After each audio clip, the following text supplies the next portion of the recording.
जमानत नहीं दी गई और किस तरीके से उन पर 3rd डिग्री से भी ज्यादा परेशान करने के लिए जो जुल्म है वो किए गए।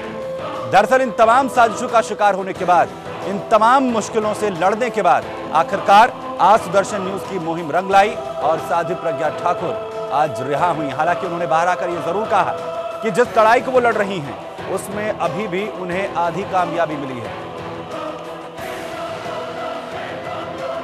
हालांकि साध्वी प्रज्ञा ठाकुर ने सीधे तौर पर आज बड़ा हमला कांग्रेस पर किया, जिसमें उन्होंने कहा कि उनके साथ जो कुछ हुआ है, जितनी साजिश उनके खिलाफ रची गई, भगवा आतंकवाद जैसे शब्दों को गढ़ा गया, हिंदू धर्म को, भगवा को बदनाम करने की साजिश की गई, इन तमाम चीजों के पीछे सिर्फ कांग्रेस सरकार थी। क्या कुछ कहा यहां पर साध्वी ने, आपको सुनवाते हैं।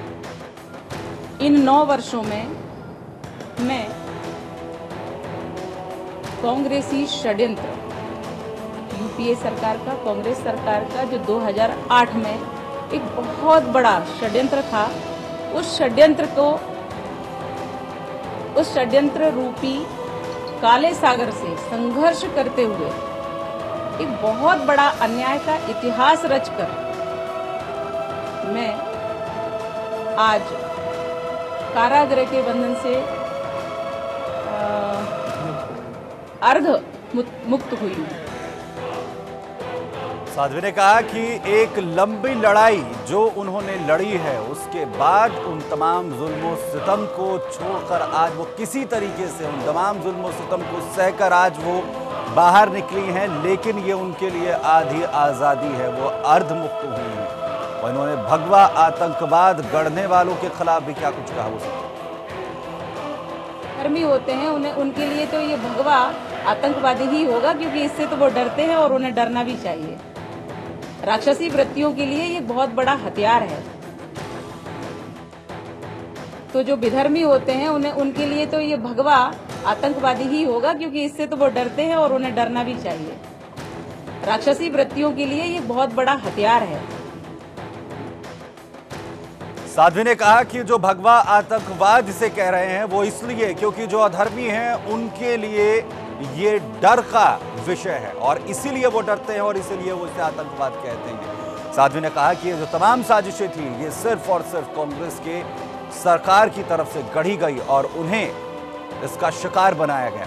हालांकि उन्होंने साथ ही साथ ये भी कहा कि वो सन्यासी हैं और इसीलिए अपने तप पर वो अड़िग रही और उसी का नतीजा है कि इतने जुल्मों सितम को सहने के बाद भी वो आखिरकार आज अर्धमुक्त होकर बाहर आई हैं। साध्वी प्रज्ञा ठाकुर ने सीधे तौर पर जांच एजेंसी पर भी सवाल उठाए। किस तरीके से उनके साथ अन्याय किया गया, किस तरीके से उनके साथ जुल्म किया गया, वो भी सुनिए।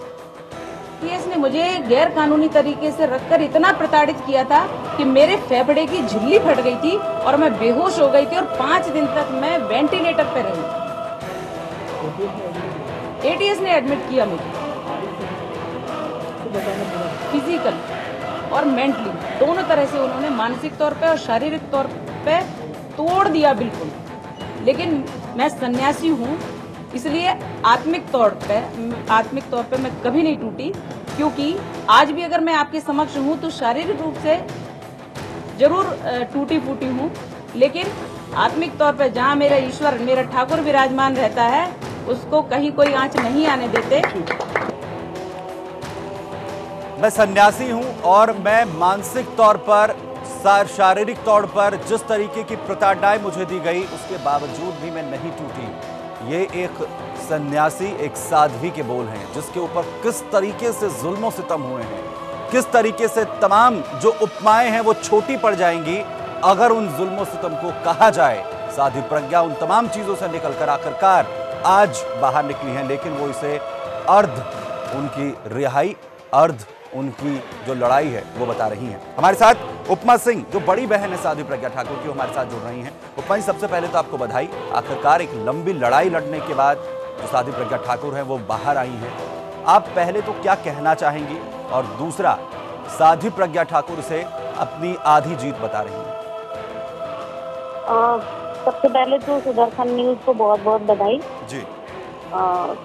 मैं बस इतना ही कहना चाह रही हूँ कि बहुत ही लंबा समय लगा न्यायिक प्रक्रिया में, लेकिन ठीक है, जितना भी समय लगा, अंत भला तो सब भला। न्यायालय को ये उचित लगा कि इनको बेल दे देनी चाहिए। उनकी जिस तरह की उनकी स्वास्थ्य की दृष्टि से और उनके केस को देखते हुए तो माननीय न्यायालय ने उनको बेल दी है। और सारे अभी कहना चाहिए भारतवर्ष में ही काफी हर्ष का माहौल है इस सबको लेके। और अभी उनके स्वास्थ्य पे ही हम विशेष ध्यान देना चाह रहे हैं ताकि वो स्वास्थ्य उनका अच्छा हो जाए। उसके बाद उनका जो भी काम है वो अपना काम करेंगे। जी, वो बहुत जरूरी भी है क्योंकि एक लंबी लड़ाई जो है वो यहाँ पर अभी साध्वी प्रज्ञा ठाकुर को लड़नी है। उपमा जी, आप बनी रहे हमारे साथ। वहीं साध्वी प्रज्ञा ठाकुर ने वर्तमान सरकार से न्याय की उम्मीद करते हुए उनकी तारीफ। ये तो निश्चित था कि कांग्रेस का षड्यंत्र था और ये भी निश्चित है कि वर्तमान में कोई ऐसी सरकार है जो षड्यंत्र तो नहीं करेगी, परंतु ऐसी सरकार अवश्य है जो न्याय के लिए प्रयास करती है। और मेरा तो केस ही पेंडिंग था कोर्ट में, इसलिए कोर्ट ने जो कुछ भी किया मुझे स्वीकार है। तो यहाँ पर साध्वी प्रज्ञा ठाकुर ने जो उनके दोषी हैं, जिनकी साजिश का शिकार यहाँ पर साध्वी प्रज्ञा ठाकुर हुई हैं, उनके खिलाफ क्या कुछ कहा उसने? आज मैं उन लोगों को क्षमा करती हूँ जिन लोगों ने गलती से कोई अपराध कर दिया था, लेकिन मैं अपराधियों को कभी क्षमा नहीं करूंगी। जैसे भी होगा मैं कानूनी तौर पे उनको अवश्य सजा दिलवाऊंगा। उपमा जी, आगे की लड़ाई जो है, क्योंकि आधी जीत है, जिस तरीके से साध्वी प्रज्ञा ठाकुर अब बाहर आई हैं, आगे का रास्ता किस तरीके से तय किया जाएगा? और साध्वी प्रज्ञा ठाकुर ने जो कहा कि वो जो अपराधी हैं, जिनकी वजह से, जिनकी साजिश का शिकार वो ही हैं, उन्हें वो कानूनी तौर पर सजा दिलवाएंगे। उपमा जी, आवाज आ रही है आपको मेरी? चलिए, संपर्क यहाँ पर टूट गया है। उपमा सिंह जो बड़ी बहन हैं साध्वी प्रज्ञा ठाकुर के, हमारे साथ यहाँ पर जुड़ी हुई थी, जिन्होंने कहा कि एक लंबी लड़ाई लड़ने के बाद साध्वी प्रज्ञा ठाकुर जो है वो आज बाहर आई है। दरअसल सुदर्शन न्यूज की तरफ से लगातार इस मुहिम को उठाया गया और उसका जो रंग है अब दिखाई दिया है, वो मुहिम जो है रंग लाई है। आखिरकार साध्वी प्रज्ञा ठाकुर अब बाहर आ गई हैं, रिहा हो गई।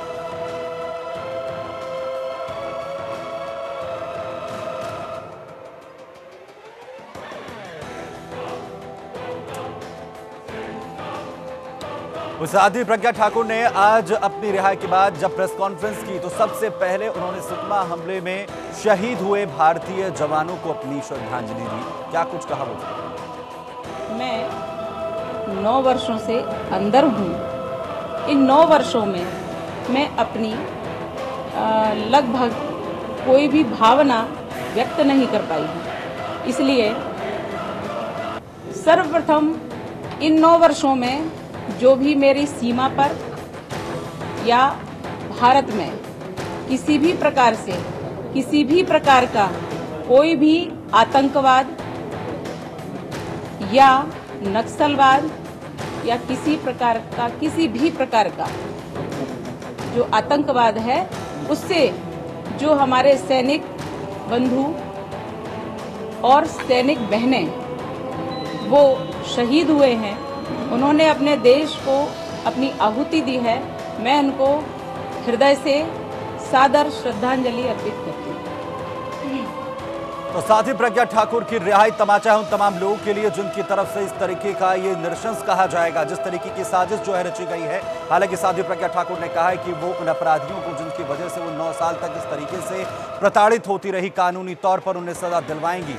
बता दें कि जिस तरीके की कोशिशें साध्वी प्रज्ञा ठाकुर को और भगवा आतंकवाद जैसे शब्द गढ़ने वालों की तरफ से की गई है, अब उम्मीद यही है कि उन्हें आने वाले वक्त में कड़ी से कड़ी सजा मिले। लेकिन लड़ाई छोटी नहीं है, लड़ाई लंबी है। जिस तरीके से साध्वी प्रज्ञा ठाकुर की तरफ से लड़ाई को लड़कर अब बाहर वो आई हैं, लेकिन ये आधी जीत साध्वी प्रज्ञा ठाकुर ने अपनी बताई है। फिलहाल इतना ही। जय हिंद। 9 वर्षों में मैं कांग्रेसी षड्यंत्र, एक बहुत बड़ा अन्याय का इतिहास रचकर मैं आज कारागृह के बंधन से अर्ध मुक्त हुई हूँ।